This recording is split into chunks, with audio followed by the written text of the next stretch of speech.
grief, in a sense, I feel like is something that drives you to be great, or it eats you. And so that was really the true test in my life, was after Sion died. And I was like, why did all these things happen to me? Why did my buddy die? Why did he drown on me? I always felt like a liability with him. I couldn't even tie the boards on the car. You know what I mean? He did it. Like, he followed this, everything, the map, the swell. Sion was the man of all men. And it's like, it's just trippy because in the end, there's a certain role that we all play. And so it doesn't matter how we get there. It just matters how you play your role. And so that charge that he was going for, that you get, and it's like, when I lost him, what do you do after that? And so I asked myself, and I was like, what would Sion want me to do? What should I do? Because we had these plans. And so that's when I just said, you know what? He was such a man. Like, he would want me to carry on and go bigger and go gnarlier. If I don't, that's going to be a disrespect to our relationship. And I said, oh, now I'm just going to go nuts by myself. And so that's why I got those waves. And Bruce came along, and, we did a lot of stuff. And I'm really lucky I, survived that mind frame.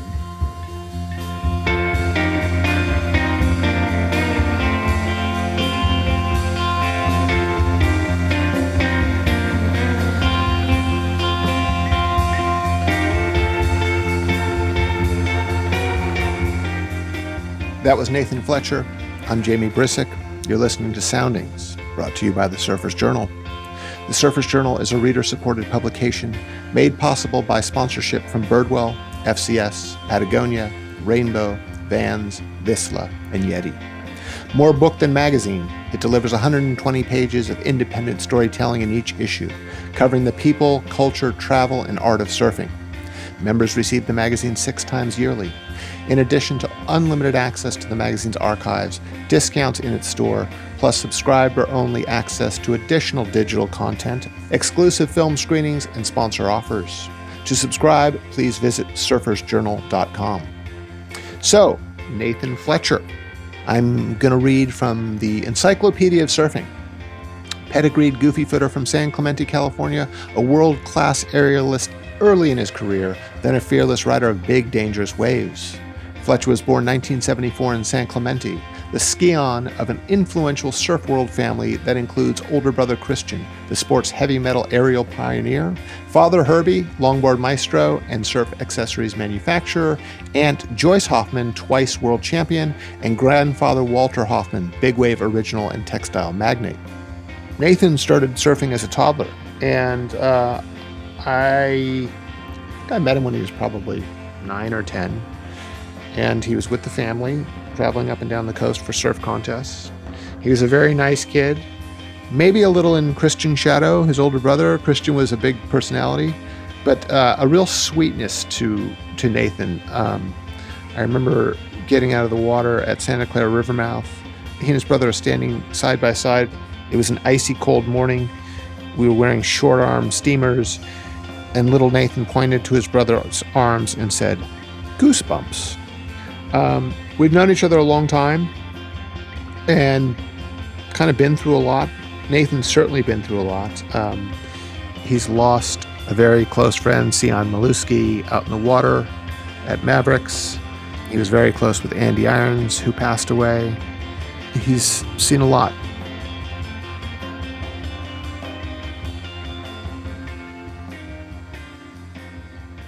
Hi, Nathan.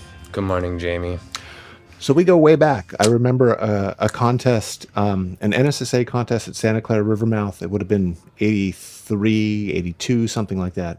You were 10 or 11 maybe, maybe younger. Yeah, I was right around there. Yep. And 11 years old. Yeah, I met you, your brother, your mother and father, and I had my first vegetarian sandwich that your mom gave us. I never knew any vegetarians at that time.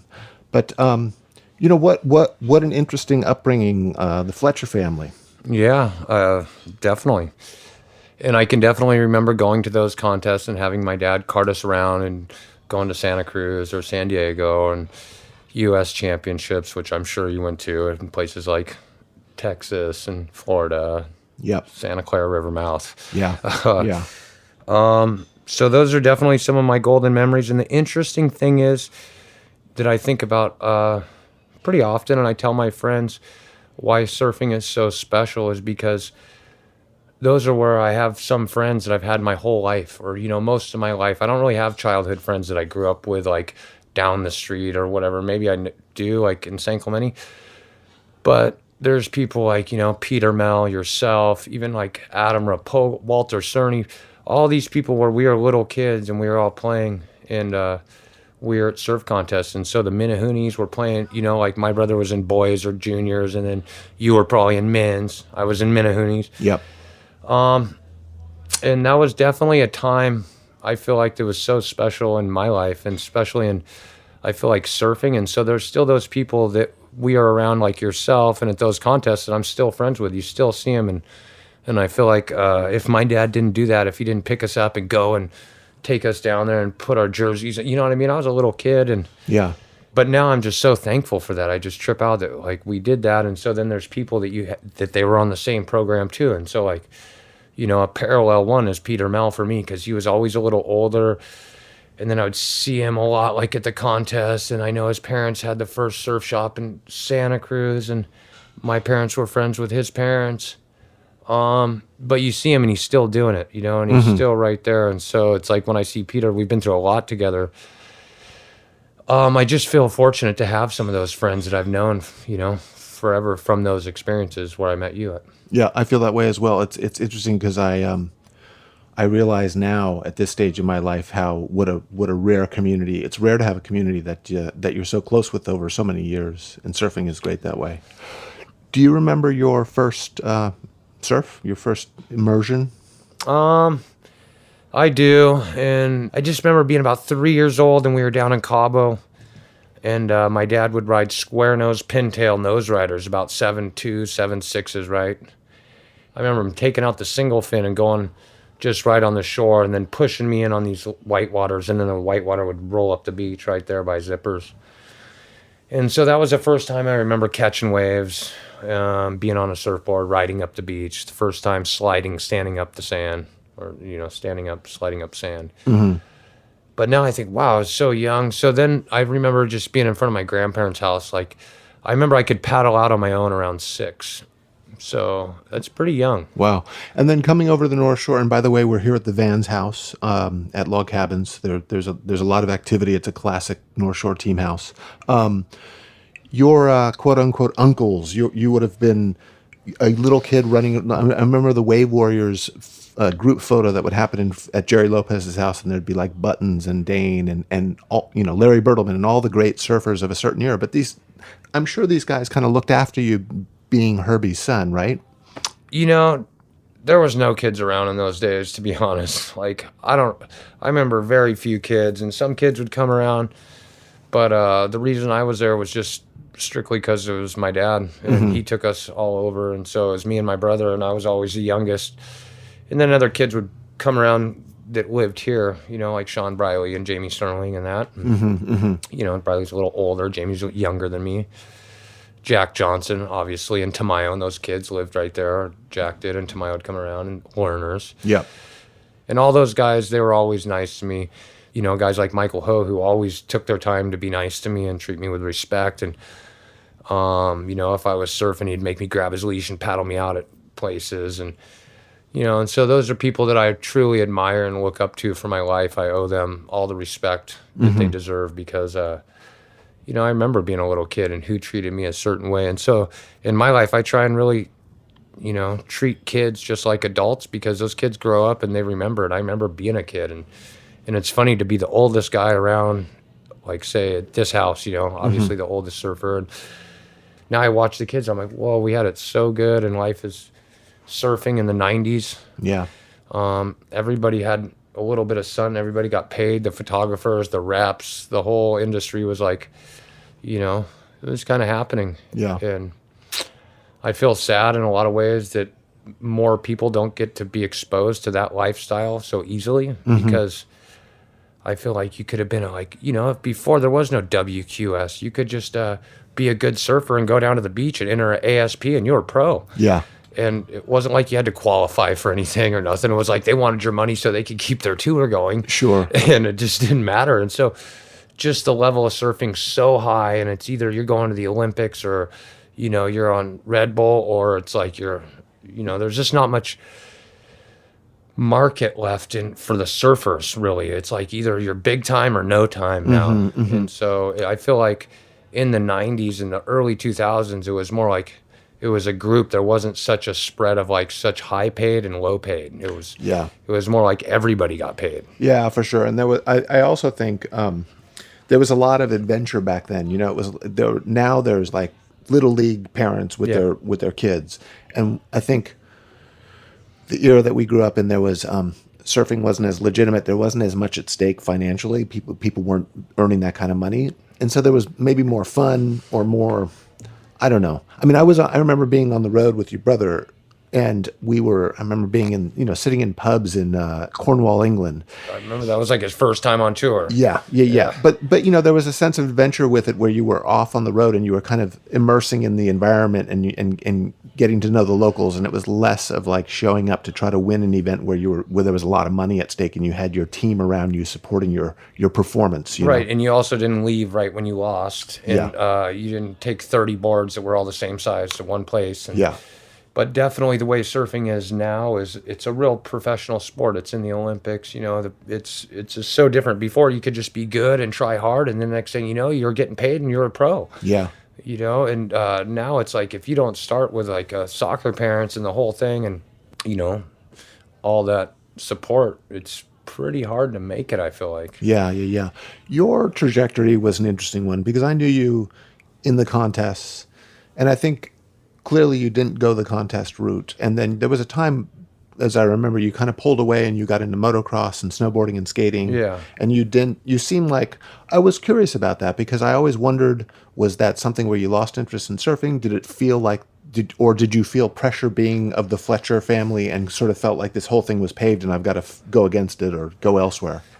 To be honest, it's like, I just feel like I was a young kid and grew up in the middle of so much surfing and surf history and all these people, and then like once I started figuring out what was really happening, it just kind of and Christian had such supernatural ability that I've never felt like anything towards of my level of ability to his. It's clearly been proven that he's a superior athlete in so many ways to most all people. He's definitely not in hasn't like honed his skills so much as an adult, but his supernatural ability is definitely second to none. And so, there was just other things like he's who he is. And so for me to like prove myself to become good at something, like I was never going to outdo my brother. And like growing up, that's the contest, And so I'm 5 years younger than him. And so the only way I could outdo him was like started snowboarding and skateboarding. And then like, if I jumped a gap or down, say like when I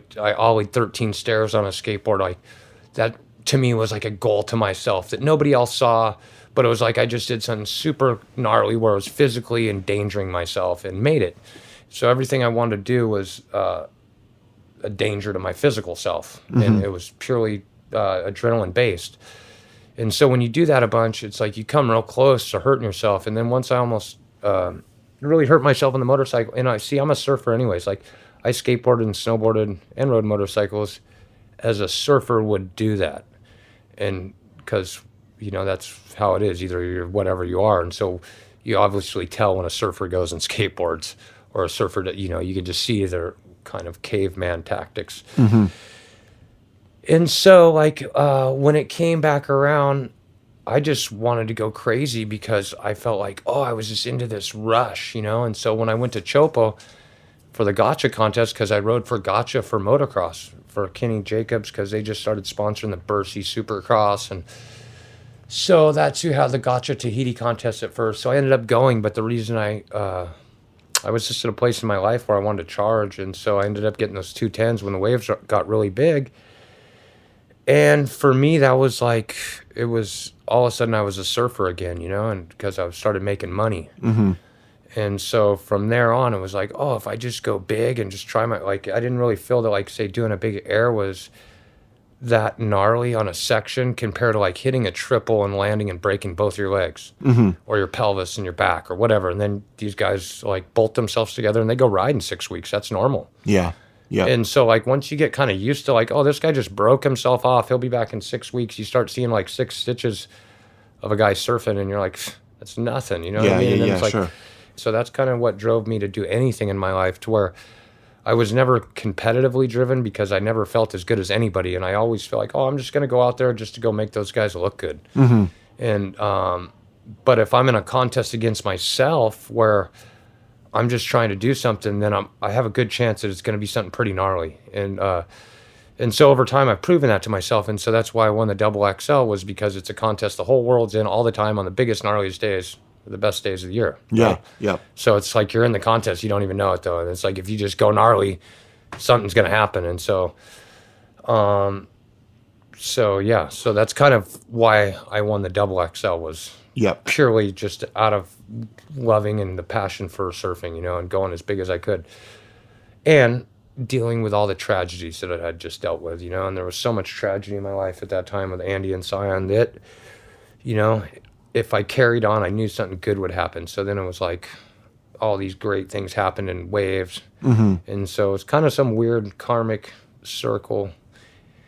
And then to kind of seal all those things in my life, because my life was pretty out of control for a moment.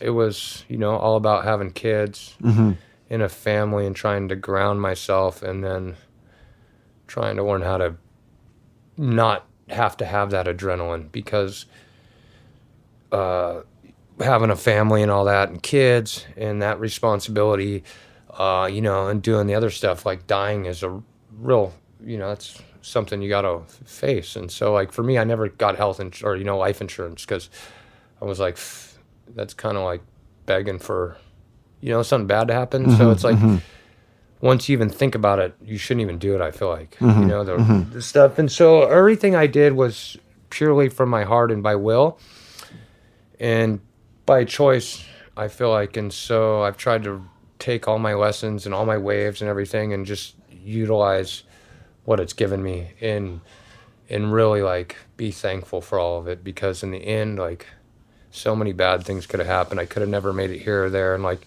when I look at a track record of photos and stories and you know, all these incidents, it's like, wow, I'm just so lucky to, you know, be alive.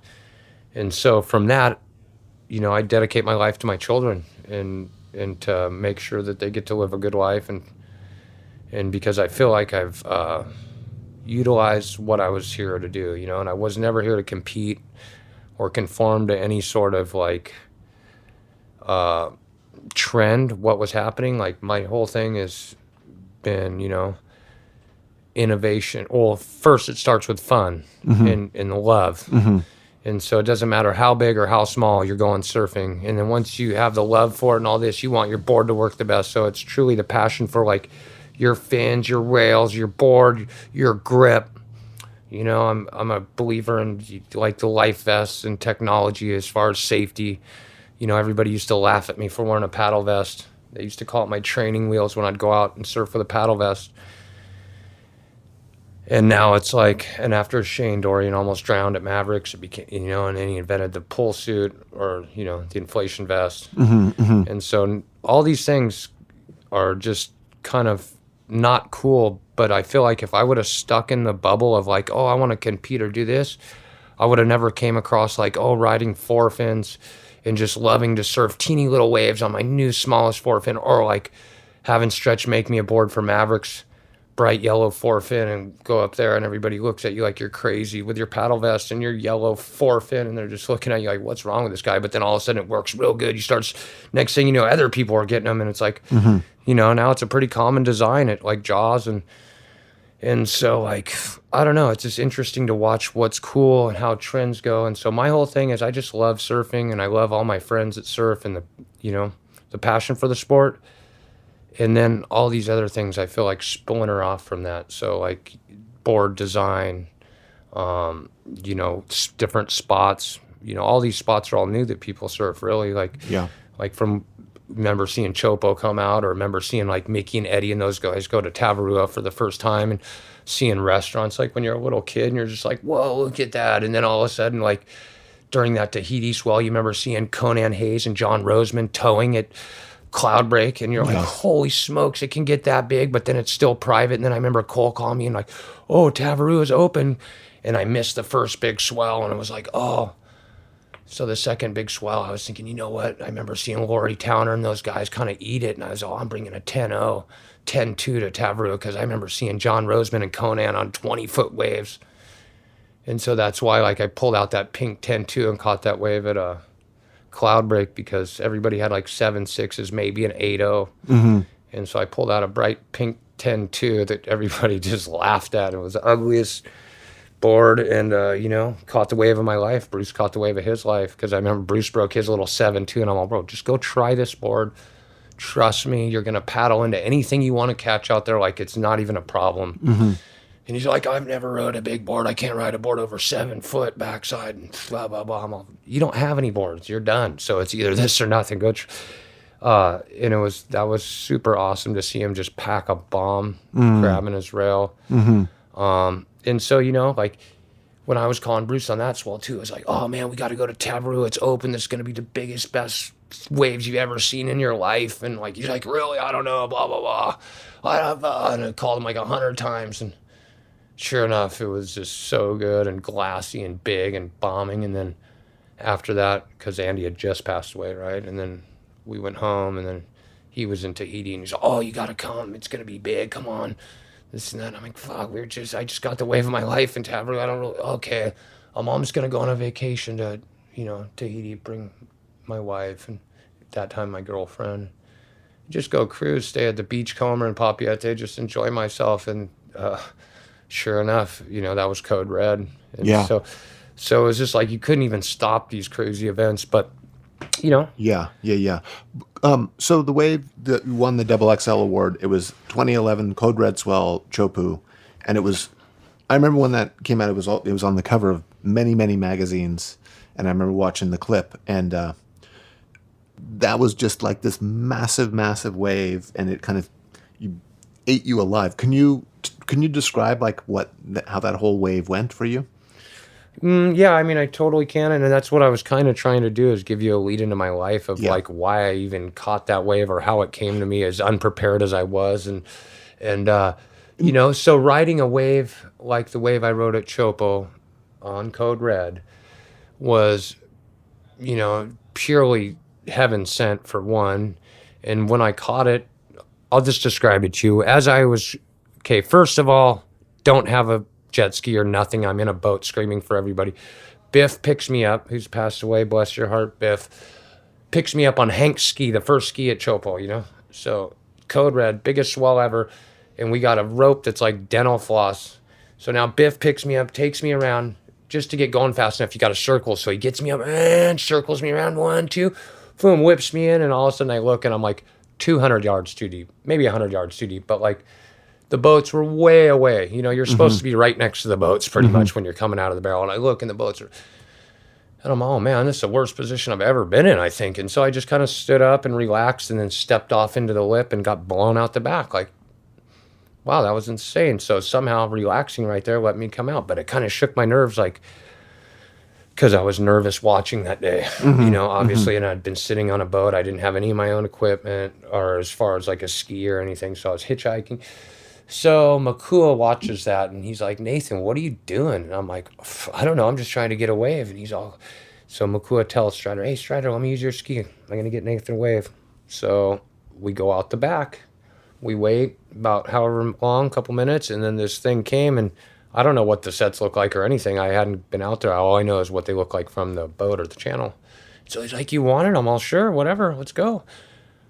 But I didn't really know. And so as I caught it, we were riding, and it was like a real open ocean swell, a big round mound of water, and I was kind of like teetering on the top of it, not really going down the line. But I didn't, if a perfect situation, you'd be running down the reef towards about 100 miles an hour on the bottom of the swell. Right.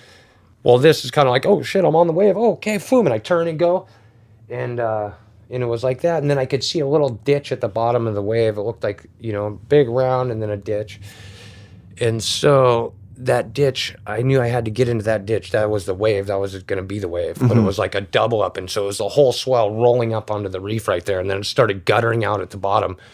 Boom, I got into that. And so the water kind of changed whatever textures. It just got super like so much suction and pull up the face that it was like all of a sudden now it's like you're kind of wrestling with your rails. So I get to the bottom and I get in that thing and I know I got to stay in that crease. And then when I got to the bottom and I looked, it looked like a half pipe. Like I couldn't see the top of the wave, but all I could see was the water sucking off the reef. And so from far away, the top of the reef is level with the top of the wave. And so when you're at the bottom in the vortex, it just looks like it looked like silver half pipe that went down and around a corner. And so I just remember, I have to stay in this thing. And it was like I was wrestling with it. And then I was like, all I got to do is make it to the shoulder. If I don't make it, I'm going to die, And so then I was like, I'll make it. And then it was like all of a sudden I went through a foam ball or whatever, getting sucked up the face. And then I had to like jump to I was going to try and reconnect or redo my line. And as I jumped, my whole thing was like, I had this tow weight in California. And I'm like, you know what? I'm not even going to take this dumb dive weight that I bolt on my board. I'm just going to leave this thing home. I've carried this thing all over. I hate it when my duffel bag's super heavy. And so as I was in the air, all I could think of was that 12-pound weight that I left at my house in California. And so right there, I was like, well, you know what? My life has been so good and so much has happened. I'm off. Here I go. This is it. And I just kind of fell back into the whitewater. And I said to myself, all I have to do is hold my breath for as long as I can and remember which way was up and just relax. And I said, if something hits the bottom, it's staying there. So if your arm, shoulder, whatever it's hitting, like you just can't hit the bottom if that's done. And I just remember it was as violent could be.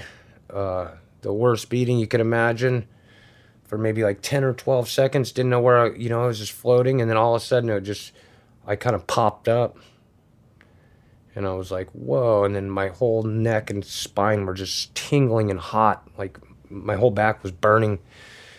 And it felt like it wanted to rip my head off. And so I remember I just couldn't believe, I grabbed my head. I couldn't believe my head was on my shoulders. And I was like, holy shit. Grabbed my head. And then I remember, shaking it and then like looking out at my arm. And then I was like, realized I was okay. I'm like, I'm okay. And I couldn't believe I was okay. And then Makua came back up. He said, oh, come on, Baba, get on here. You want another one? I was all, are you kidding me? Hell no. Take me in. And so I only caught 2 waves on the trip.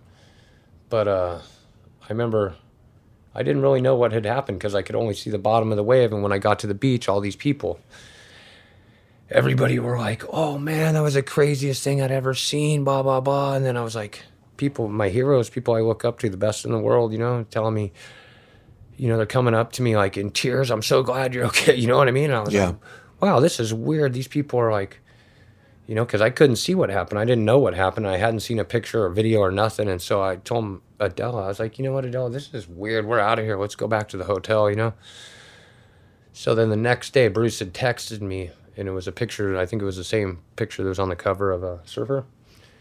And I remember seeing the picture, and it was on the small little screen, and I remember looking at it, and I was, oh, that one's big. It looked like a guy jumping off, and it looked like the first one, and I thought it was me like halfway underwater. And then I zoomed in close, and I was like, holy smokes. Like, and I looked at it, I was all, that's me? And yeah, I remember just tripping out. And so it was kind of surreal, to be honest, because when I got home, my buddy Scotty Carter, who's a boogie boarder, he kind of watched my house and whatever. He was all happy that I was going, and he was the one who got, the shot of Shane Dorian on the cover out there years prior, because he went with Mike Stewart, and just so happened he took a picture of Dorian, got on the cover. So this guy's watching my house. So he took the video, and then he stopped it on this one spot where I was in the air, in the barrel. And he's all, look at this shot, Nathan. This is the crazy. And I was all, whoa, that's crazy rad. And so a couple weeks went by, and then Brian Bielman reached out to me, and he's all, Nathan, look at this shot I got, And it was the same exact still where Scotty Carter had paused it on frame. Mm-hmm. And he's, oh, they're going to run it on the cover of Trans World. And I just remember looking at that picture, and I was like... Yeah, it was a life-defining wave and moment. Yeah, it just... I still can't even believe it's me when you look at the water and the little person in the bottom in the air. I don't know. It's trippy. Still don't believe it's me. It's totally crazy. Yeah, well, I don't believe that you didn't hit the bottom, and I'm guessing there's like a backdraft off of the reef, right? It's sort of shooting... It's like hovering you in this kind of pillow. I was claiming 1 and 3 are going to die. Yeah. Okay, but so I ate it, Koa ate it, Keoli ate it. Uh-huh. Matahi made it. So it's pretty good odds. Yeah, yeah. But somebody will die doing it. I'll guarantee it if it just, the circumstance is wrong. Yeah. So what interests me is you were talking about doing motocross and being kind of exposed to this culture of people who get injured a lot and they kind of recover from the injury and they don't make a big deal of it. And it's common. His name's Evil Knievel. Yeah, there you go. So there are those. So there's that stuff, which I'm sure probably contributed to your being, thirst or hunger for big waves, the adrenaline charge, the adrenaline junkie, all that stuff. But you lost some friends. You went through a lot emotionally, kind of leading up to this. Yeah. Mm-hmm. Tell me about that. Well, I mean, I've lost a lot of friends, actually, to be honest with you. It started with Justin Roberson, I think, coming to see my brother and him passing away at our house in California. Or he was on a trip to the desert with other people. But yeah, my mom had to call his mom. And from that, my brother won the, 1989 PSAA body glove trussels competition, which was the most, prize money ever won at the time. And really changed my brother's life. And I was a small kid, or, right there. And I was like my brother's best friend, and, he ripped. And once I got older and then we started doing all this stuff, it was, we went through some serious stuff. And, I went through it with Andy on a trip with him. And then, I'd saved the situation and made it so he was okay, and we got him help. And then later on, we were surfing Mavericks with Scion, who was, my dear friend and my big wave surf partner who we were traveling and doing stuff with, and we were with Russo, and, we're at Mavericks for Scion's first time, and then we get the word that Andy passes away. After we get out of the water, we're in the parking lot in our wetsuits, find out Andy passes away. That's pretty tragic, especially how it was the same way. He was with me in a hotel room by himself, but nobody there to take care of him. And so he slipped through the cracks. And so, there was a lot of questions, a lot of wonder. And, at the same time, you're all screwed up yourself. So it's just whatever, pretty dark. And then, Scion's my dear friend, we're surfing, and that was whatever. But then we go to Mavericks for his second time, and then, he drowned. And that was pretty serious for me because going on this trip and doing all the things that we were doing, we wanted to ride the biggest waves in the world. Jaws, we had just went to Jaws for the first paddle session right before Mavericks. And then he was mad because he didn't surf long enough. He could have got bigger ones. And, all these things. He just rode those waves at Himalayas. It was the 2009 and 10 winter. It was 25 feet, like 5 times. Boards were changing, all the life, the safety was changing, the shifts were changing in people. And so when he died, that was a pretty big deal. And so me and Bruce were real close. And, when Andy passed away, that was a big deal. And Scion, we did all this stuff together, like went to the funeral with Bruce and just dealt with it. And when we, there was a pipe swell that was the day after Andy's funeral, and then Scion made it back for that. And I stayed the night on Kauai and got here half day, but that was the day like Scion got those posters, and it was like, really just crazy day of waves. And, and then when Scion had drowned, Bruce was pretty much right there with me. And, we were going through all sorts of stuff at that time and just getting ready to go through, trying to become sober. You were in the water with Scion when he passed away? Yeah, I took him. We were on a trip together, we drove up there and we were staying together. Fuller came out and met us. It was my ski. He drowned. pushed into the channel or whatever. And then so when I came back, I looked for him. I found him. I pulled him up, brought him to the beach. CPR, didn't come back.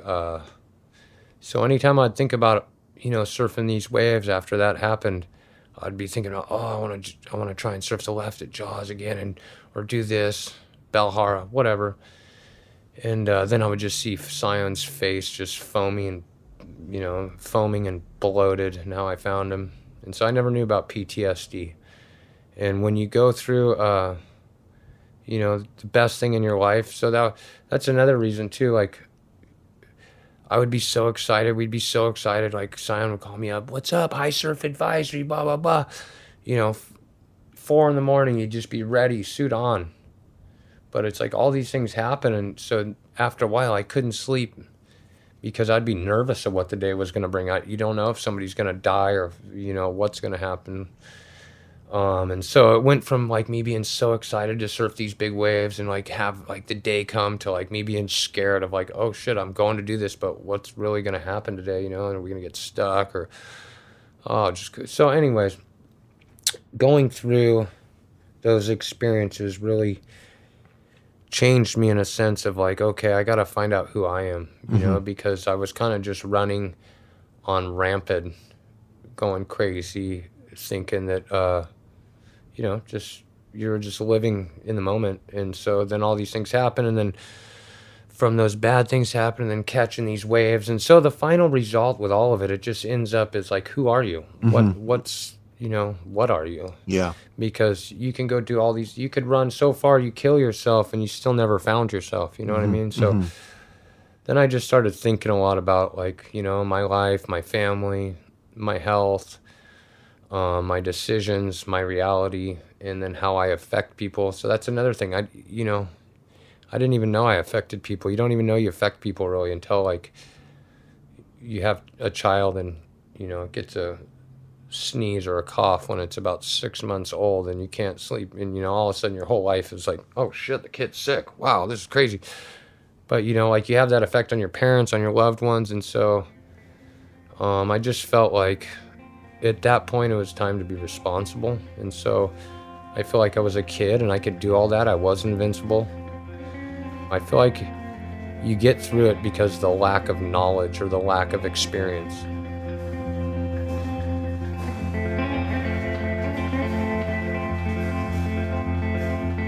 You're listening to Soundings with Jamie Brisick. This podcast and the Surfer's Journal are made possible due to TSJ's subscribing members and through the sponsorship of Birdwell, FCS, Patagonia, Rainbow, Vans, Vissla, and Yeti. To learn more about the Surfer's Journal and its sponsors, or to subscribe, visit surfersjournal.com. Now back to our guest, Nathan Fletcher. I was a pro surfer from 86 to 91, and in 1987, my oldest brother died of a drug overdose. He'd been fighting addiction for about 5 years. And I had this kind of double life. I had the life of competing and trying to be like Rocky Balboa, triumphant and winning contests and very, adrenaline charged and kind of in the macho culture of competing. And then at home, I had this tender, sensitive thing that was, eating my heart alive, but I was trying to deny it and almost trying to run away on the pro tour and be there. And when my brother died, I kind of buried the whole thing, and it would come back later and I would go into it and really feel my way through it. But I've always been fascinated, and I thought about Bruce Irons in this regard in losing his brother, but especially like I was a competitor. I was never a big wave guy. The big wave thing requires a whole nother level of courage, and there's just a charge of adrenaline that you guys are exposed to that I don't know. But dealing with loss, like having someone close to you die, is almost the grief of that is such a different energy to the energy that you probably feel when you're out at Mavericks on a giant day. 100%. And grief, in a sense, I feel like is something that drives you to be great, or it eats you. And so that was really the true test in my life, was after Sion died. And I was like, why did all these things happen to me? Why did my buddy die? Why did he drown on me? I always felt like a liability with him. I couldn't even tie the boards on the car. You know what I mean? He did it. Like, he followed this, everything, the map, the swell. Sion was the man of all men. And it's like, it's just trippy because in the end, you know, there's a certain role that we all play. And so it doesn't matter how we get there. It just matters how you play your role. And so that charge that he was going for, that you get, and it's like, when I lost him, what do you do after that, you know? And so I asked myself, and I was like, what would Sion want me to do? What should I do, you know? Because we had these plans. And so that's when I just said, you know what? He was such a man, like, he would want me to carry on and go bigger and go gnarlier. If I don't, that's going to be a disrespect to our relationship. And I said, oh, now I'm just going to go nuts by myself.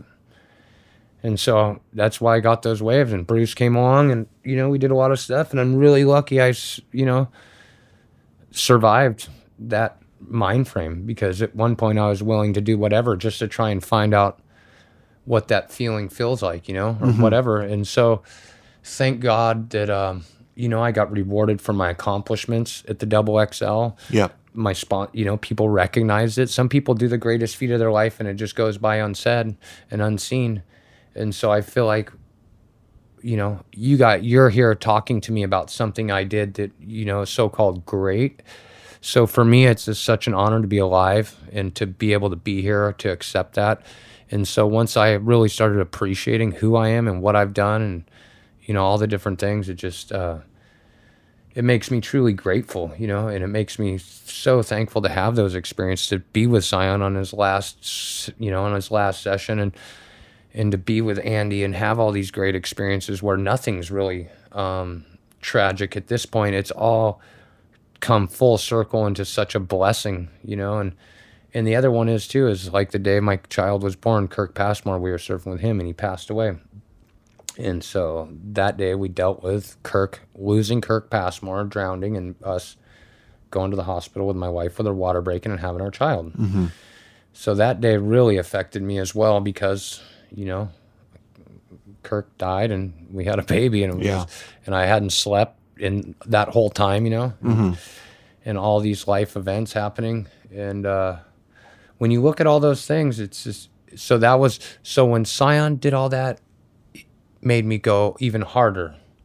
But then it was like I kept going, and then by the time I was going to have my baby, or our baby, boom, all of a sudden Kirk dies on the same day.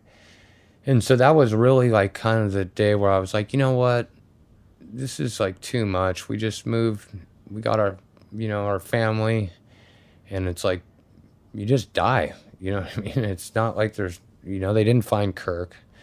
Sion, you know, they found him, but it's like, you know, and then for me, I went through a pretty heavy experience in Chile where I had drowned too, ended up on the rocks and somehow survived, came to. And when I just put all those things together, I was like, you know what?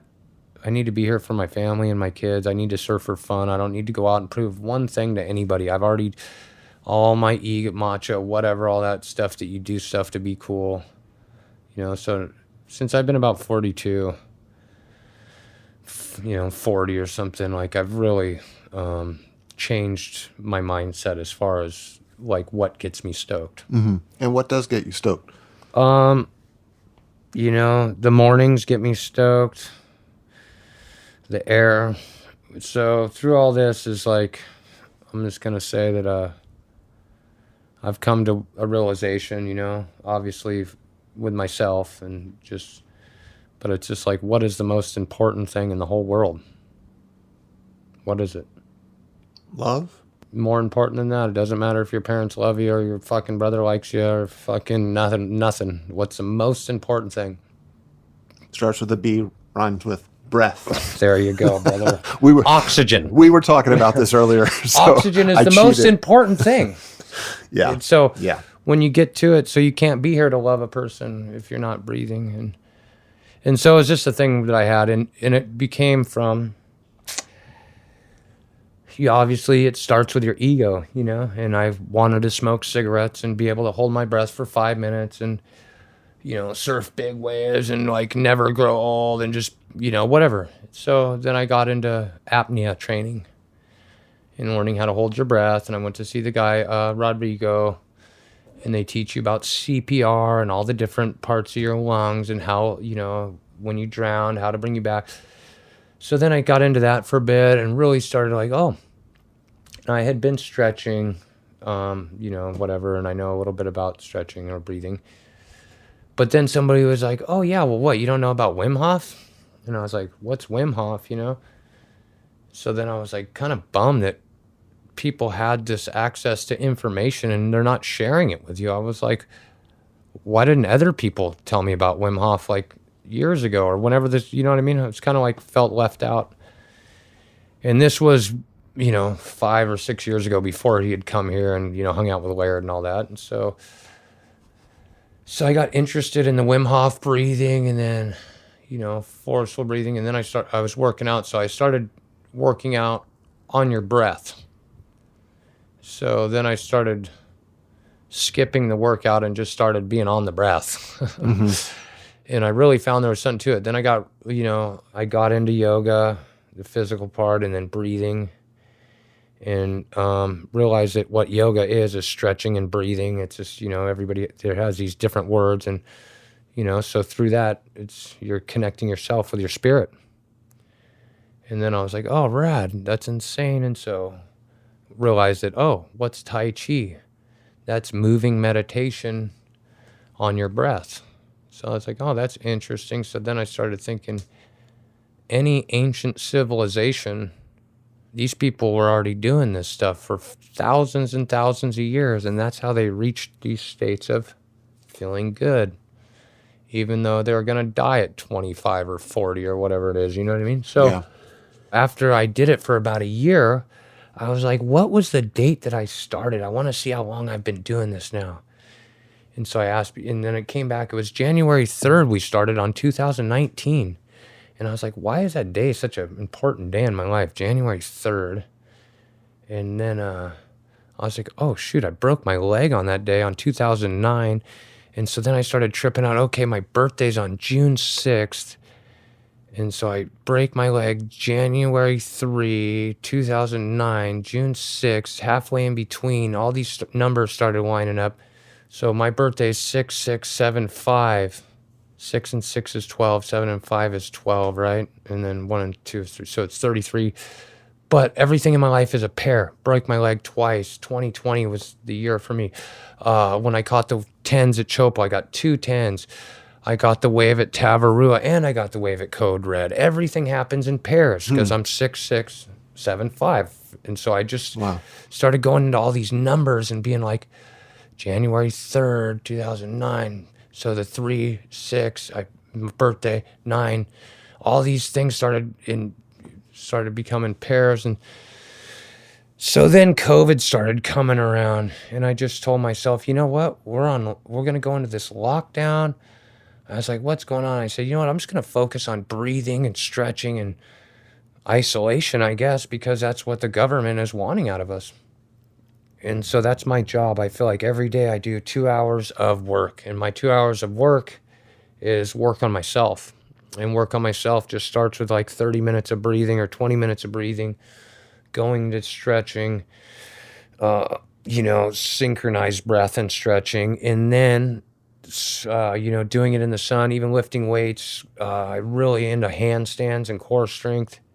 But then that's all to set up to just sit there by yourself and breathe as lightly as possible. And the reason I do this, though, is I'm trying to find out what makes me the best. And so when I look around and I see people and I look at our industry, I look at the old timers and I see this guy, I see that guy, and then I see Jerry Lopez. And I look at Jerry Lopez, 72, maybe 3, enjoys every day of his life, runs around Cabo, Indonesia, Hawaii, surfing at will, snowboarding for fun, foiling all day. So my deal is I'm 46 right now. I started at 43, 42. Whatever. If you do this every day, when you're 65, 75, whatever age you want to mark, you're going to be the best 75-year-old or 65-year-old that you could be. You're going to wake up, run to the bathroom. Mm-hmm. You're going to, if you can stand on your hands at 70 years old, for 30 seconds, you're going to be able to walk over, go down the stairs, get up without using a handrail, go surfing, enjoy your life, take a piss, Yeah. No, So I love what you've said. I've thought about this a lot as well because I grew up in the surf world and my heroes were surfers and they're still surfers. But me too. I'm 55, and so I'm looking around at sort of who inspires me and who doesn't. And as we get older, there are fewer, I think. But the interesting thing is, and I think about this one a lot, is sort of like how to age gracefully as a surfer. And as surfers, we've been so in our bodies, and we've been, as pro surfers, we've been able to define ourselves through surfing. Our self-expression is through surfing. And I think about you guys riding big waves, where your nervous system has almost been changed forever by being out in the ocean with 40-foot face waves or whatever, right? Yeah. And it so easily can swing the other way, which we've definitely seen, where doing big wave, there are a lot of big wave riders who have sort of landed into substance abuse later on in life. And so to go into taking care of your body through a clear, through the clarity and more of the hard work, I guess, but to ensure that you're still getting charged up. Because I think like a guy like you and pretty much any pro athlete, there's almost a curse in the long run because you're just used to a higher level of being in your body and feeling your body. And as you get older, it can be totally disappointing, diminishing returns. You're just getting worse and worse. Yeah, so, amen to that. Yeah. You watch it, you see it, you feel it, you know it. Yeah. I'm experiencing it, and I look at it, Yeah. But the thing is, so for me, I've tried to replace what it is that makes me feel that, electrified of like having every cell come to life. And yes. so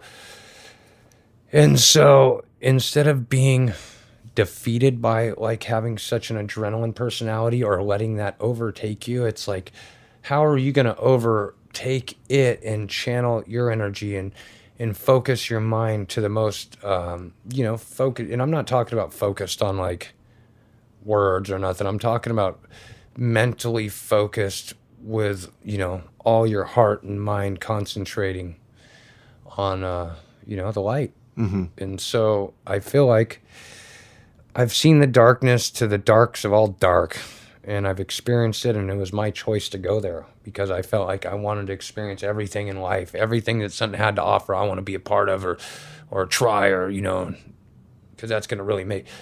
But once you do that, it's kind of not the best thing. And so dealing with recovering from those choices is really the greatest, the greatest task. And that's like even watching a pro surfer like Al Nost, how he broke his leg the other day. I don't know if you know that. No, I didn't.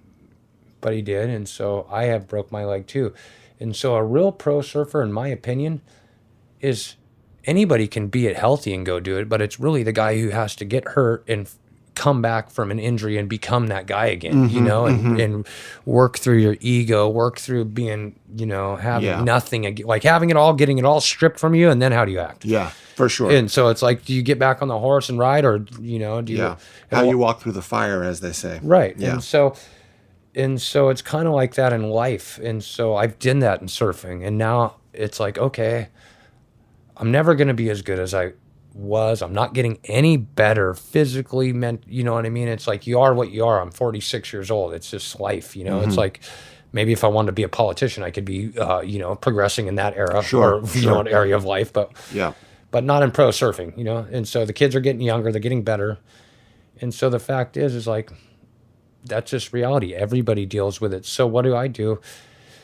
Is I want to make the best out of it. And I, had kids later. So my deal is I want to be able to surf with my kids and get barreled and not be a super old dad or super anything. Just be like, okay, this is a spot. I already know how to do it. Bam, we go. It's not like, oh, my dad's this or all that. It's like, no, I'll air, but I can also sit there and, cruise too. Mm-hmm. And so here's a great point, or just a reference, is like, you look at Michael Ho, Mm-hmm. And in my opinion, he's the world champion. And it's the reason why is because he's been at the highest level of surfing for the longest time. So him and Tom Carroll are, my opinion, of the world champ. They're 1 and 2, whatever. But it's not because they're the best this year. It's because your whole adult life and childhood, my whole life, these guys have been great. And you go paddle out at backdoor on a 10-foot day, he's still going right. Yep. He's 60-something years old. So there's like different kinds of world champions. That's not a qualification, but it's definitely, in my opinion, true. Yeah. And so like, yeah, we all know John's the best in the world this year or Italy or whatever for this little 12-month, Sure. 5-month period, whatever it is. Yep. And so then you're like, okay, you want to be a world champion one day. You know what I mean? You want to be the best 70-year-old surfer in the world someday. Mm-hmm. Like you might have never even made it to be the best 25-year-old. But on the full circle, if you just hang on long enough, you can come back around and be the best guy in the world at your age. Yeah. And so if you can do that, I feel like that's kind of the goal. It's like, you know, it's all about the trajectory and the longevity. Yeah.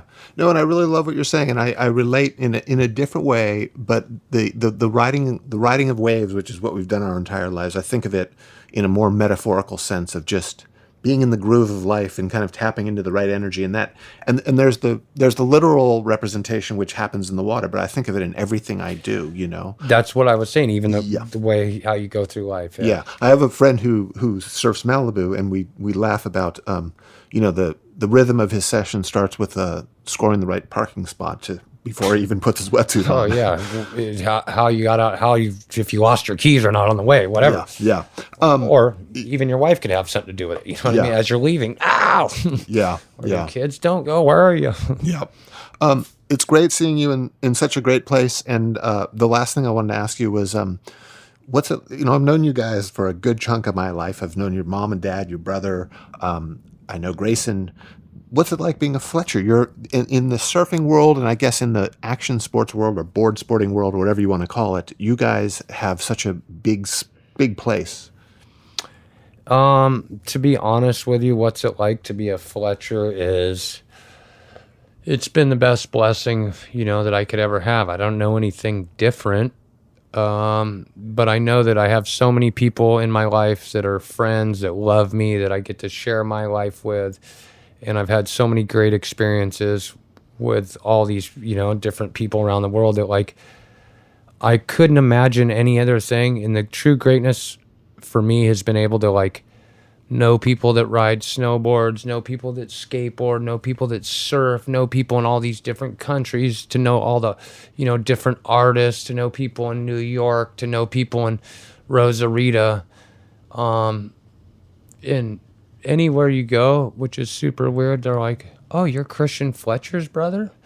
You know, and so we wave a flag for the underground, you know? Like, we've definitely never conformed, and we've definitely never given up.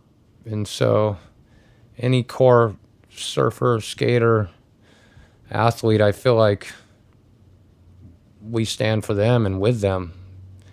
And I feel like all those people know who's, you know, we're on their team, even if we don't know them or not. Like, I don't know, Grayson, I have all sorts of people tell me, oh yeah, Grayson, blah, blah, blah. He taught, you know, but those are Grayson's good friends. So right there, that's my good friend. I don't even know who this little skate rat kid is. Mm-hmm. But all of a sudden, and so then it's like you go to Japan, then these people know Christian, and then you go over here, it's like, oh, they know my dad.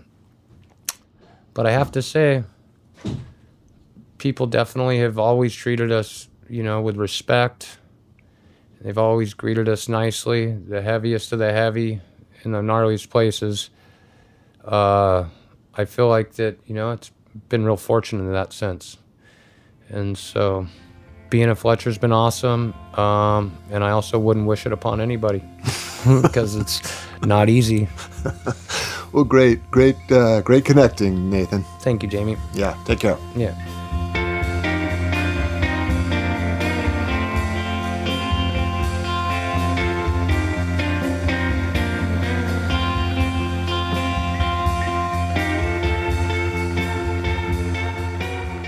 Soundings is produced by me, Jamie Brisick, and Jonathan Shifflett. You can find it on Apple, Stitcher, and Spotify.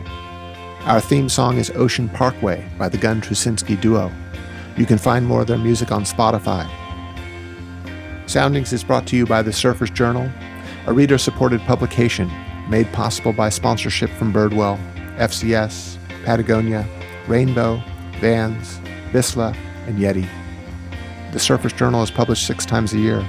Along with the magazine, subscribers receive unlimited access to every article from its 30-year archive, as well as members-only access to additional digital content, exclusive film screenings, and sponsor offers. For more information, visit surfersjournal.com. Thanks again for listening to Soundings, and we will see you again.